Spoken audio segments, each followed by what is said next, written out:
Byzantium and Constantinople, the history of the ancient Greek city that became the Byzantine Empire's capital. Written by Charles River Editors, narrated by Victoria Woodson. Introduction.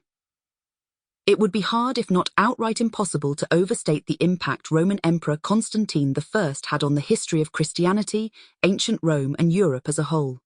Best known as Constantine the Great, the kind of moniker only earned by rulers who have distinguished themselves in battle and conquest, Constantine remains an influential and controversial figure to this day.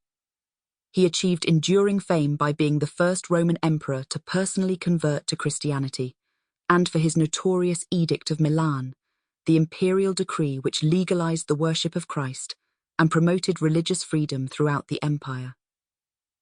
More than 1,500 years after Constantine's death, Abdul-Baha, the head of the Baha'i faith, wrote, "His blessed name shines out across the dawn of history like the morning star, and his rank and fame among the world's noblest and most highly civilized is still on the tongues of Christians of all denominations."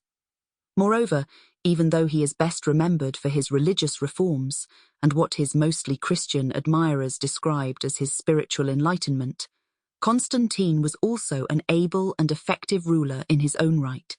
Rising to power in a period of decline and confusion for the Roman Empire, he gave it a new and unexpected lease on life by repelling the repeated invasions of the Germanic tribes on the northern and eastern borders of the Roman domains, even going so far as to re-expand the frontier into parts of Trajan's old conquest of Dacia, modern Romania, which had been abandoned as strategically untenable.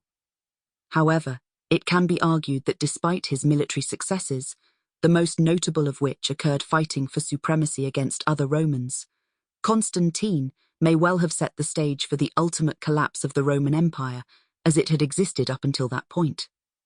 It was Constantine who first decided that Rome, exposed and vulnerable near the gathering masses of barbarians moving into Germania and Gaul, was a strategically unsafe base for the empire, and thus expanded the city of New Rome on the Dardanelles Straits, creating what eventually became Constantinople. By moving the political, administrative, and military capital of the empire from Rome to the east, as well as the imperial court with all its attendant followers, Constantine laid the groundwork for the eventual schism, which saw the two parts of the Roman Empire become two entirely separate entities, go their own way, and eventually collapse piecemeal under repeated waves of invasion. Due to the importance of the Roman Empire and the offshoot Byzantine Empire, it's often forgotten that Constantinople wasn't chosen at random. In fact, the city... Sample complete. Ready to continue?